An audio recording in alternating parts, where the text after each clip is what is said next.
Shalom teman-teman, kembali lagi bersama saya di channel Good News. Di dalam channel ini kita akan membahas tentang iman kekristenan. Segala hal yang bersangkut paut dengan iman Kristen akan kita tuangkan di dalam channel ini melalui setiap video-video yang akan diupload melalui channel ini. Baik itu materi-materi tentang sejarah kekristenan, kesaksian murtadin, debat lintas iman, ataupun berita-berita terbaru dari dalam iman kekristenan. Sebelum mulai videonya, saya mohon dukungan teman-teman untuk menekan tombol subscribe, like, share, dan komen agar channel ini dapat berkembang dan dapat memberitakan kabar baik kepada semua orang.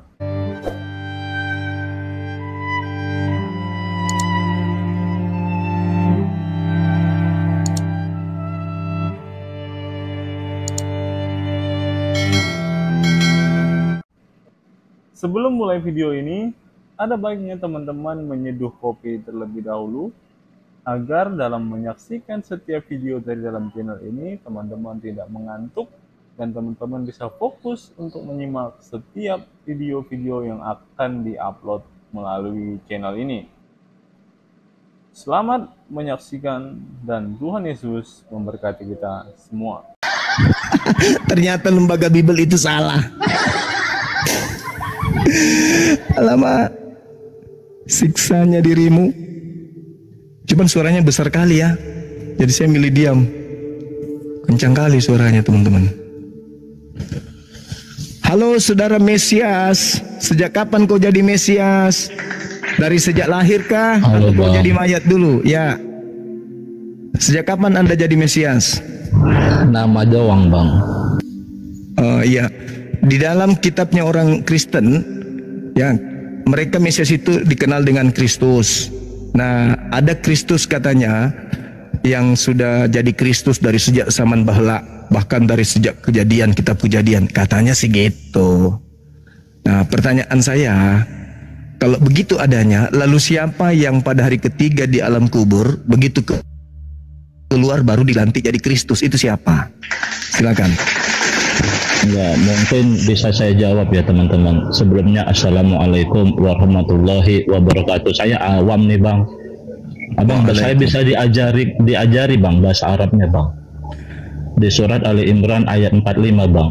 Minta tolong bang, ajarin saya awam. Oh, bukan tempatnya belajar di sini, Dek. Ini tempatnya membahas lintas agama, Dek. Ya, saya baca ya, Bang. Iqalatil malaikatu ya Maryamu innallaha yubasyiruki bi kalimatin minhu. Ini apa ya, Bang? Itu kalimah yang keluar dari Allah. Kalau kalam, Bang. Kalimat-kalimat, Bang. Setahu saya ya, Bang ya. Oh, gitu. Coba. Makanya bang, saya kan awam, saya nggak ngerti bahasa Arab, kalau apalagi begitu, bahasa Ibrani, kan abang paham bahasa semuanya. Kalau begitu, kalam dengan kalimah itu beda. Oh gitu. Kalau jelaskan kalam bedanya itu, bang. Kalau kalam itu sifat yang melekat pada diri Tuhan. Kalau kalimah itu adalah perkataan yang keluar dari kalam. Gitu ya, Dek. Adik Trud. Gitu ya, Dek Trud. Nah, sekarang saya sederhanakan dulu materinya. Antara ucapanmu dengan mulutmu sama enggak, Dek? Enggak, Bang. Maksud saya begini loh, Bang. Pertanyaan saya sederhana loh, Dek. Sebentar, Bang. Kalau kalimatullah ini, Adik Trud, pertanyaan saya sederhana, Adik Trud. Gini, saya akan silakan. Mulutmu dengan ucapanmu sama enggak, Dek?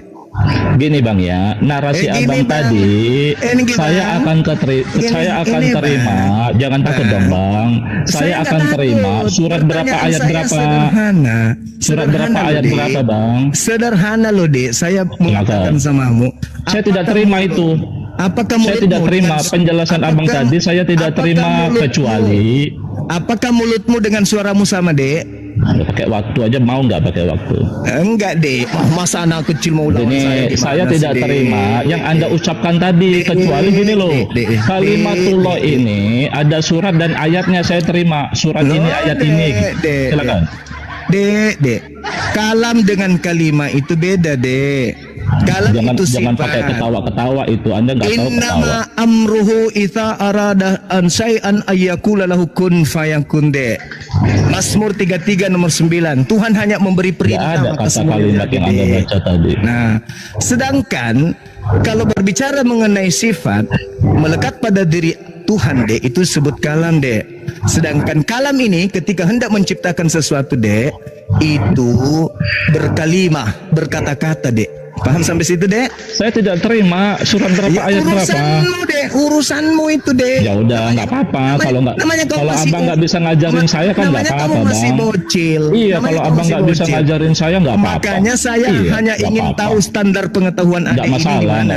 Saya kan minta tanya dulu belajar ya. tadi. Adek, Saya kan minta belajar. Adek, Oke, apakah saya minta mulutmu- belajar sama Anda kan. Adek, dengar. Apakah mulutmu dengan ucapanmu sama, Dek? Narasi Anda itu nggak saya terima. Bagaimana? Saya tidak bernarasi. Saya tidak narasi bernarasi, Anda Dek. tadi menjelaskan nggak saya terima, jadi saya nggak bisa loh, Dek. menjawab. Saya bertanya loh, Adek. Saya nggak bisa menjawab narasi Saya kamu itu nggak saya bertanya terima. loh, adekku. Kecuali begini, ada surat berapa, ayat berapa, nggak apa-apa kan kamu ngajarin saya. Dengan Kamu kan ngajarin ucapanmu saya, kan? itu sama, Dek. Gimana? Kamu kan ngajarin saya. Iya, makanya saya Iya. tanya. Apakah mulutmu Saya nggak terima dengan narasimu, suaramu nggak ada itu dalilnya. sama? Nggak ada dalilnya. Adik, Coba apa masker dan mulutmu itu sama? Di mana ada kata kalimat di situ? Di mana ada kata kalimat di situ? Apabila Tuhan menghendaki, Allah Di mana ada menghendaki kata kalimatnya, penciptanya teman-teman segala pelajarin sesuatu, ya. maka cukup nggak ada Allah kata berkata kalimatnya. jadi, maka Nggak ada jadi, kata Dik. kalimatnya di situ, Bang.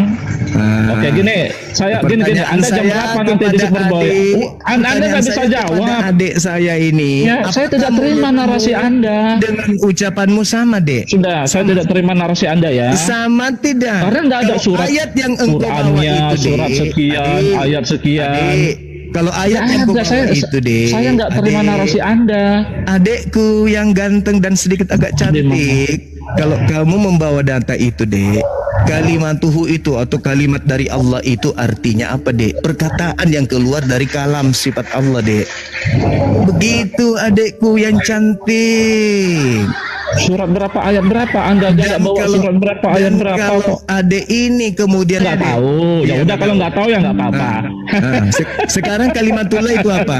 Ya ini Bang, abang baca, saya udah Ya, tunjukkan. yang tahu kan kamu, Dek. Ya, Jelaskan berarti Anda dulu, nggak tahu kalimatullah kan? itu apa Berarti artinya? dia nggak tahu, teman-teman. Ya udah, kita ke Kamal Superboy nanti malam bagaimana bahas penyalibannya? Mau? Dek, adek, Ya kan Anda udah jawab dulu. kalah. Anda kan Kalimat itu disebut apa, ini Dek? Bang. Coba Bang baca Bang. Quran, Kalimat coba kita itu baca apa, ya. Oke, Dek? saya bacakan, Anda artikan ya. Bismillah, saya baca Quran Kalimat Bang. itu apa, Dek? Bang, saya baca Kalimat itu Quran Bang. apa? Ya ini mau saya baca. Iya, Abang kalimat mute. itu apa, Dek? Bismillahirrahmanirrahim. Kalimat itu apa? Bang, kalau baca Quran dengarkan Kalimat ya. itu apa, Dek? Kalimat Saya baca apa itu? Quran. Iya, saya baca. Kalimat saya bertanya. Gini. Enggak usah baca Quran di depanku. Bismillahirrahmanirrahim. Enggak usah. Loh, gimana sih? Abang tahu bahasa Arab katanya. Seperti kamu enggak layak baca Quran. Loh, gimana Dek. sih, Bang? Nggak Takut. layak. Saya cuma Takut. Masa bertanya, dibacakan kalimat Qurannya? Iya, itu Bu, apa? saya baca. Kalimat itu apa, Dek? Bismillahirrahmanirrahim. Kalimat itu apa, Dek? Kalimat. Loh, saya nggak Kalimat boleh itu baca apa? Quran. Ya Kalimat itu mau itu saya apa, Dek? baca, Bang. Saya baca dulu, nggak bisa baca Quran. Oh, ya udah, silakan kau baca. Bismillahirrahmanirrahim. Iya. Bantu artikan ya, Bang. Abang kan tahu bahasa Ibrani, tahu bahasa Ya, Arab. silakan, Betul ya, silakan. bantu artikan ya. Silakan, Dek. Oke. Qul kanal bahru midadan li kalimati rabbi lanafidal bahru qabla ai. Bang, jangan Bang, saya baca Quran jangan digitukan, Bang. Abang nggak masa sama firman Allah Abang nggak tertib? Iya, kamu kenapa sensitif kali, Dek? Kenapa, Bang, Dek? Abang Muslim atau bukan? Ya, kamu Ya. kenapa terlalu Abang sensitif? Muslim atau bukan? Bang, Kenapa saya baca kamu sensitif, Quran. Dek? Adek, kenapa, Dek? Kamu kenapa, Dek? Gimana ini teman-teman? Kamu Dek? takut sama saya? Saya Ini minta apa, tolong Dek? kamu loh, Bang. Kamu Kamu mau ngapain di sini, Dek? kamu minta ngapain di tolong sini? kamu loh, artikan ayat ini loh. Oh, saya kan nggak nggak bisa tahu bahasa artikan, Arab. Dek. Saya nggak bisa artikan, Oh, Dek. kamu buka-buka Google di situ. Saya nggak bisa artikan, Dek. Kamu buka-buka Google ayat ini yang saya Enggak. kasih. Enggak, saya nggak buka Google. Oh, ya Saya udah baca Bang, WA. artikan Bang. Saya minta tolong Bang, artikan Bang. Saya nggak tahu, Dek. Hah? Enggak tahu. Oh, tahu tentang penyaliban pasti tahu kan? Nggak tahu juga, Dek. Nggak tahu juga. Iya, nggak tahu Waduh. juga. Nah. Berarti Bang siapa yang digantung di kayu salib? Atau gini aja Bang. Kamu yang digantung, kamu. Ke Komal Superboy Kamu mau yang nanti digantung. malam. Kita bahas Kamu yang penyaliban digantung, yuk. Dek. Kamu Mau. yang digantung, Dek, di salib, Dek. Mau bahas penyaliban mau? Ini temaku kenapa, Dek? Kamu nggak mau bahas? Mau. Dek? Ini tema Nggak, kenapa? Dek? Abang kan nggak tahu, katanya tadi nggak tahu. Ini kenapa tema saya nggak dibahas, Dek?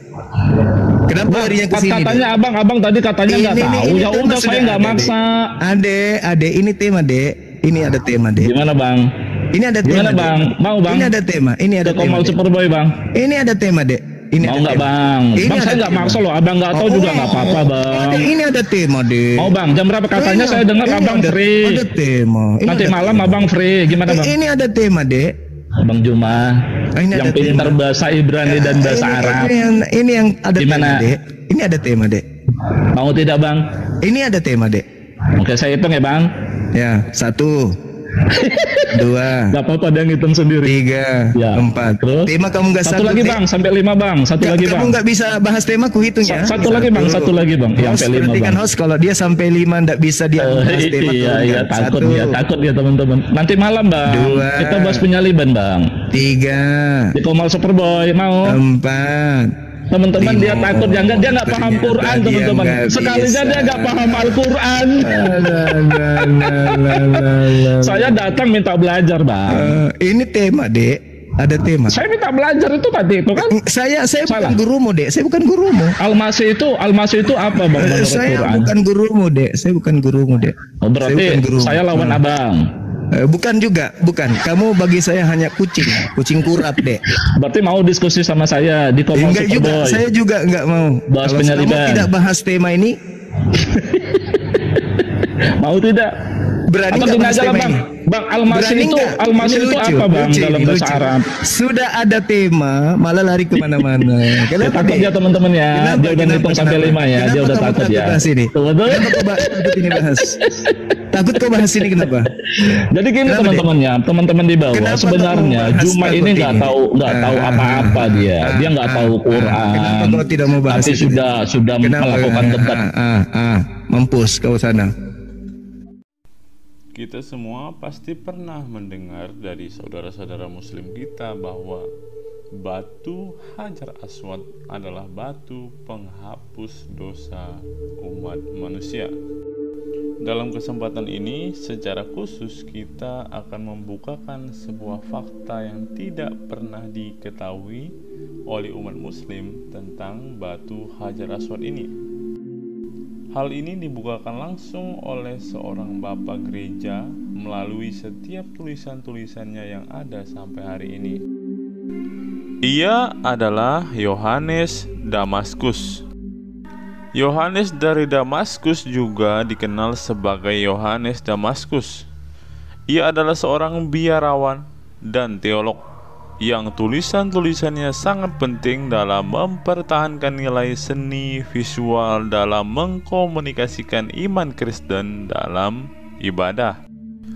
John dilahirkan dalam keluarga Kristen Arab sekitar tahun 676 di Damaskus, di Suriah saat ini, pada periode setelah Khalifah Muslim menaklukkan kota tersebut.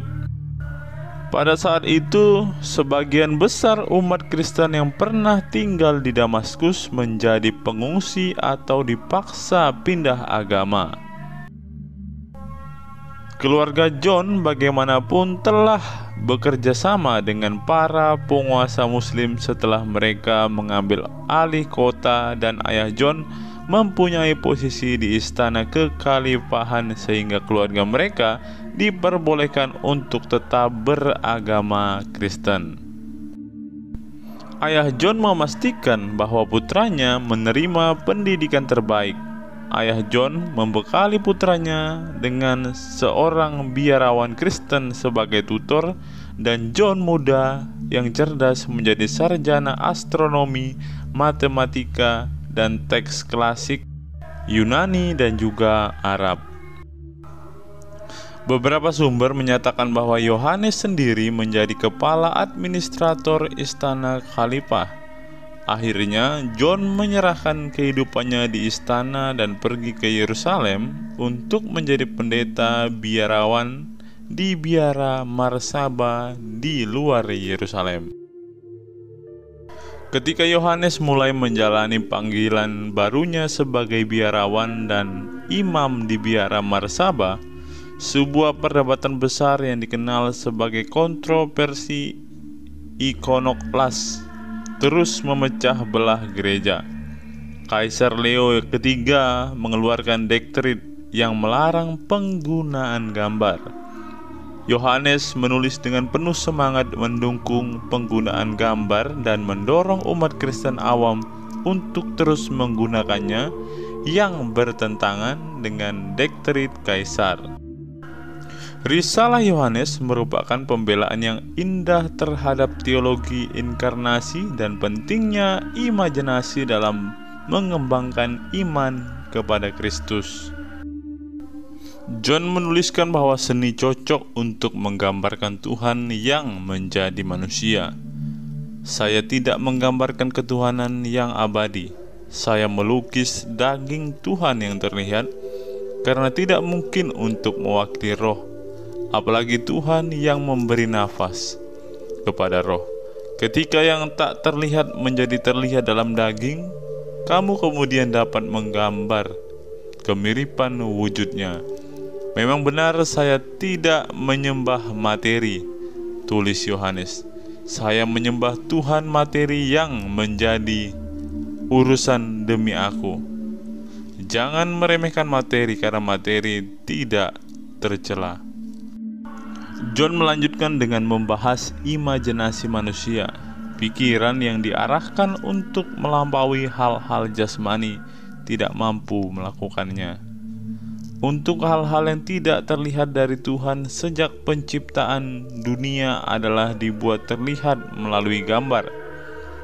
Imajinasi menjangkau ke arah Tuhan, namun perlu keimanan, perlu kasih karunia untuk menerima gambaran dari Tuhan sendiri yang Tuhan hadirkan kepada manusia.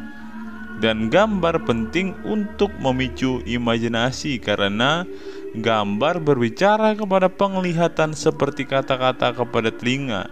Gambar membawa pemahaman. Setelah kita melihat secara singkat siapa sebenarnya Yohanes Damaskus ini, teman-teman, ia adalah seorang yang sangat berpengaruh dengan tulisan-tulisannya. Salah satu tulisan Yohanes Damaskus yang sangat terkenal sampai sekarang adalah ketika ia mengkritik agama Islam. Inilah isi kritikan Santo Yohanes dari Damaskus terhadap Islam, teman-teman. Ada juga tahayul kaum Ismail yang sampai hari ini masih berlaku dan membuat manusia terus berbuat salah, karena merupakan cikal bakal antikristus. Mereka adalah keturunan Ismail yang lahir dari Abraham dari Agar, dan karena alasan inilah mereka disebut Agareni dan Ismail.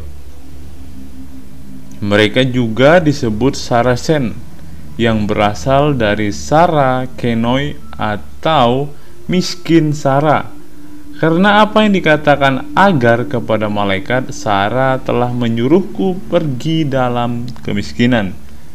Mereka dulunya adalah penyembah berhala, menyembah bintang pagi dan Aprodit, yang dalam bahasa mereka disebut kabar, yang artinya agung. Dan sampai zaman Heraklius, mereka adalah penyembah berhala yang sangat besar. Sejak saat itu hingga saat ini, seorang nabi palsu bernama Muhammad telah muncul di tengah-tengah mereka. Orang ini setelah secara kebetulan menemukan perjanjian lama dan perjanjian baru, dan juga setelah berbincang dengan seorang biarawan Aryan, merancang ajaran sesatnya sendiri. Kemudian setelah menyindir dirinya sendiri ke dalam kebaikan orang-orang dengan menunjukkan kesalehan, Dia, Muhammad, menyampaikan bahwa sebuah kitab tertentu telah diturunkan kepadanya dari surga.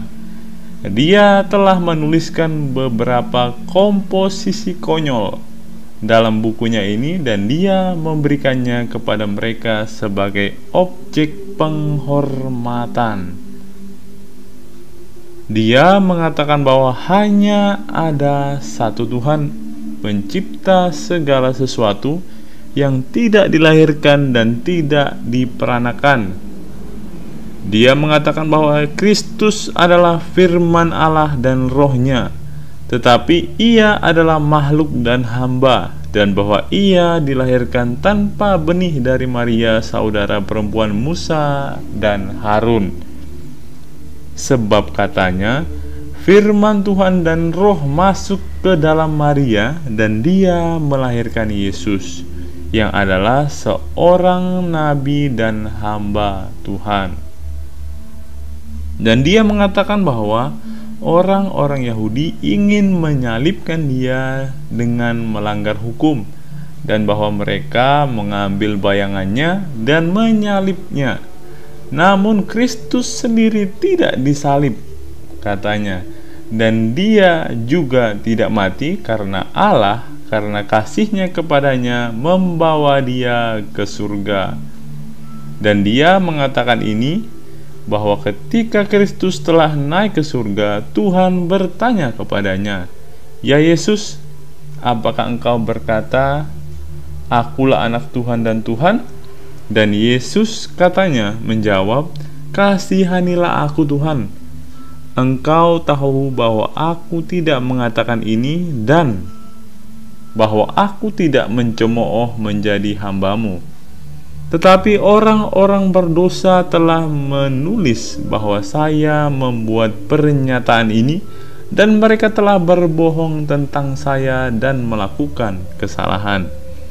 Dan Tuhan menjawab dan berkata kepadanya, "Aku tahu bahwa kamu tidak mengucapkan ini.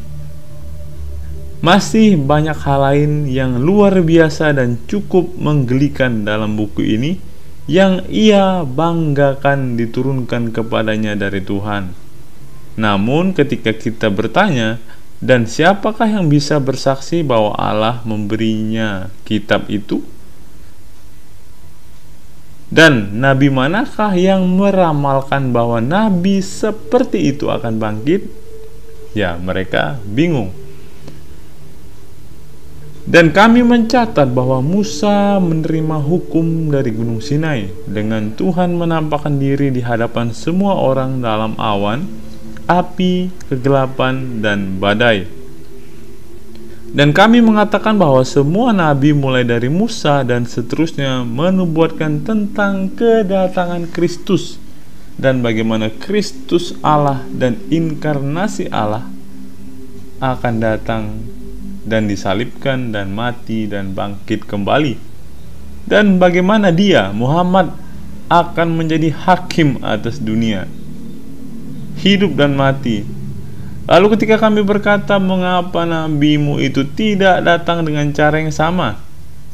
Dan ada orang lain mengatakan yang menjadi saksinya, "Dan bagaimana mungkin Allah di hadapanmu tidak memberikan kepada orang ini kitab yang kamu rujuk, padahal dia memberikan hukum kepada Musa."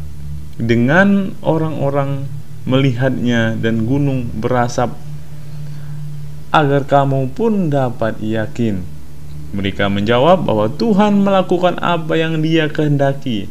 Ini kami berkata, "Kami tahu, tapi kami bertanya bagaimana kitab itu sampai kepada Nabi Anda." Kemudian mereka menjawab bahwa kitab itu diturunkan kepadanya ketika dia sedang tidur. Kemudian kami dengan bercanda mengatakan kepada mereka bahwa selama ini dia menerima buku itu dalam tidurnya dan benar-benar merasakan pengoperasiannya. Maka pepatah populer berlaku padanya yang berbunyi, "Kamu membuatku bermimpi." Ketika kami bertanya lagi, bagaimana mungkin ketika Dia memerintahkan dalam kitabmu ini untuk tidak melakukan apapun atau menerima apapun tanpa saksi, kamu tidak bertanya kepadanya? Pertama-tama, tunjukkan kepada kami dengan saksi bahwa kamu adalah seorang nabi dan bahwa kamu datang dari Allah, dan tunjukkan kepada kami kitab suci mana yang memberi kesaksian tentang kamu. Mereka merasa malu dan tetap diam. Kemudian kami melanjutkan, meskipun Anda tidak boleh menikahi seorang istri tanpa saksi, atau membeli atau memperoleh properti, meskipun kamu tidak menerima seekor keledai atau memiliki seekor binatang beban dan tanpa kamu saksikan, dan meskipun kamu memiliki istri, harta benda, keledai, dan sebagainya melalui para saksi, namun hanya keimananmu dan kitab sucimu saja yang kamu anggap tidak dibuktikan oleh para saksi. Sebab orang yang mewariskan ini kepadamu tidak mempunyai jaminan dari sumber manapun, dan tidak ada seorang pun yang diketahui memberi kesaksian tentang dia sebelum dia datang. Sebaliknya, dia menerimanya ketika dia sedang tidur. Terlebih lagi, mereka menyebut kami hetairis atau asosiator karena kata mereka, kami memperkenalkan sekutu kepada Tuhan dan menyatakan Kristus sebagai anak Tuhan dan Tuhan. Kami berkata kepada mereka dengan nada gembira, para nabi dan kitab suci telah menyampaikan hal ini kepada kami, dan kalian, sebagaimana kalian bersikeras menerima para nabi. Jadi jika kita salah menyatakan Kristus sebagai anak Allah, maka merekalah yang mengajarkan hal ini dan meneruskannya kepada kita. Namun sebagian dari mereka mengatakan bahwa ini adalah salah penafsiran yang membuat kami menggambarkan para nabi dengan mengatakan hal-hal seperti itu. Sementara yang lain mengatakan bahwa orang-orang Ibrani membenci kami dan menipu kami dengan menulis nama para nabi sehingga kami bisa tersesat. Dan sekali lagi kami berkata kepada mereka, selama Anda mengatakan bahwa Kristus adalah firman Tuhan dan roh, mengapa Anda menuduh kami sebagai hetarias? Karena kata dan roh tidak dapat dipisahkan dari keberadaannya secara alami. Oleh karena itu, jika firman Tuhan ada di dalam Tuhan, maka jelas dialah Tuhan. Namun jika dia berada di luar Tuhan, maka menurut Anda Tuhan itu tanpa firman dan tanpa roh. Akibatnya, dengan menghindari perkenalan dengan Tuhan, Anda telah memutilasi dia. Lebih baik bagi Anda mengatakan bahwa dia mempunyai sekutu daripada memutilasinya, seolah-olah Anda sedang berhadapan dengan batu, kayu, atau benda mati lainnya. Jadi Anda berbicara tidak benar ketika Anda menyebut kami hetairis. Kami membalas dengan menyebutmu mutilator Tuhan. Mereka selanjutnya menuduh kami sebagai penyembah berhala karena kami menghormati salib yang mereka benci.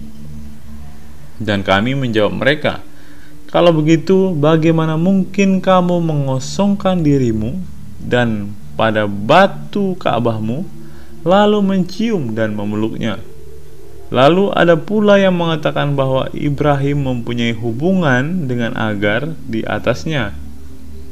Namun ada pula yang mengatakan bahwa ia mengikat unta di sana ketika hendak menyembelih Ishak. Dan kami menjawab mereka, karena kitab suci mengatakan bahwa gunung itu berhutan dan terdapat pohon-pohon dari Abraham menebang kayu untuk bencana itu dan menaruhnya di atas Ishak. Dan kemudian ia meninggalkan keledainya bersama kedua pemuda. Mengapa bicara omong kosong? Karena di tempat itu tidak rimbun dengan pepohonan dan tidak ada jalan bagi keledai. Dan mereka malu. Namun mereka tetap menegaskan bahwa batu itu adalah milik Abraham. Lalu kita berkata, biarlah itu menjadi milik Abraham, seperti yang kamu katakan dengan bodohnya.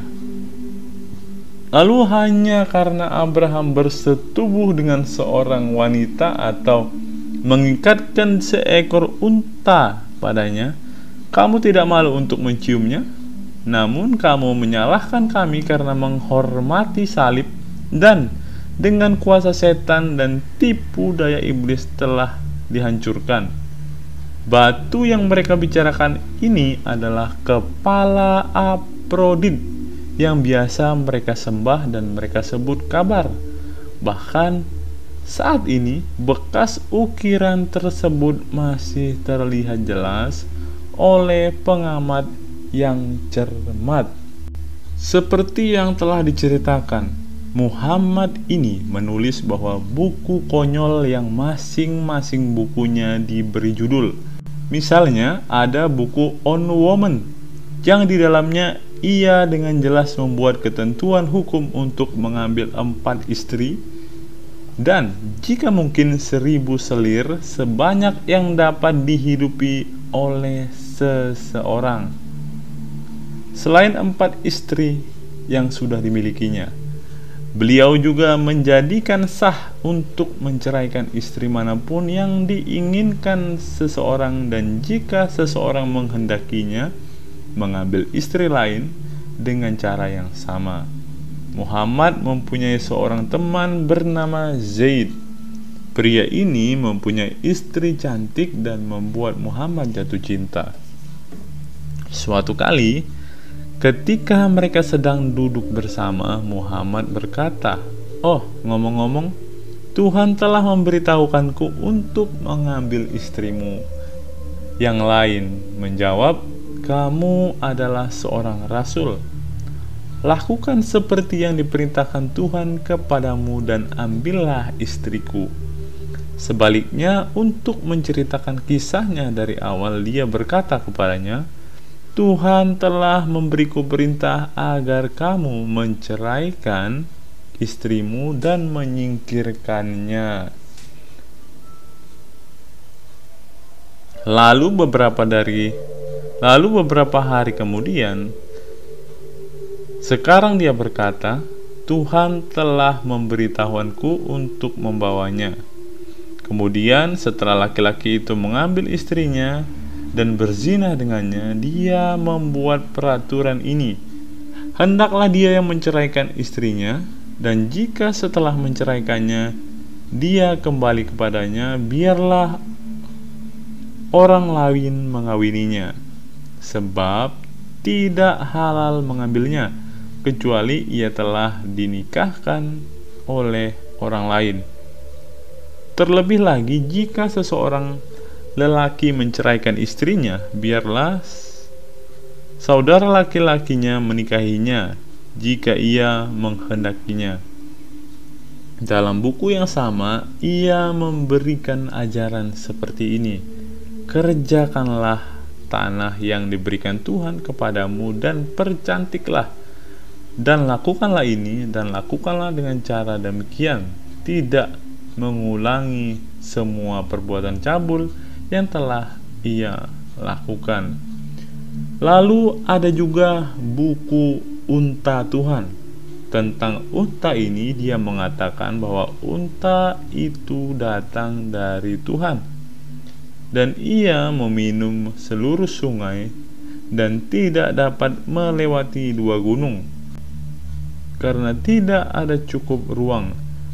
Ada orang-orang di tempat itu katanya, dan mereka biasa meminum air tersebut pada suatu hari, sedangkan unta akan meminumnya pada hari berikutnya.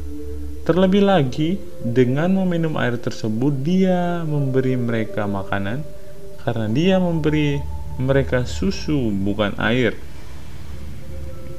Kemudian karena orang-orang ini jahat, mereka bangkit katanya dan membunuh unta itu. Namun ia mempunyai keturunan seekor unta kecil yang katanya ketika induknya tidak disingkirkan, berseru kepada Tuhan dan Tuhan membawanya ke tempatnya. Lalu kami bertanya kepada mereka, dari mana datangnya unta itu? Dan mereka bilang itu dari Tuhan. Lalu kita bertanya, apakah ada unta lain yang berpasangan dengan unta ini? Dan mereka berkata, tidak. Lalu bagaimana? Kata kita, itu dilahirkan. Sebab kami melihat bahwa untamu tidak mempunyai ayah, ibu, dan silsilah, dan anak yang melahirkannya menderita kemalangan. Juga tidak jelas siapa yang membesarkannya. Dan juga unta kecil ini diangkat. Jadi mengapa nabi Anda yang menurut apa yang Anda katakan Tuhan berbicara kepadanya tidak mengetahui tentang unta di mana ia merumput dan apa yang memperoleh susu dan memerahnya?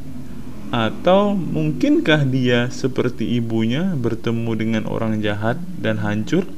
Atau apakah dia masuk surga sebelum kamu agar kamu mendapat sungai susu yang kamu bicarakan dengan bodohnya? Karena Anda mengatakan bahwa Anda memiliki 3 sungai yang mengalir di surga, 1 berisi air, 1 berisi anggur, dan 1 lagi berisi susu.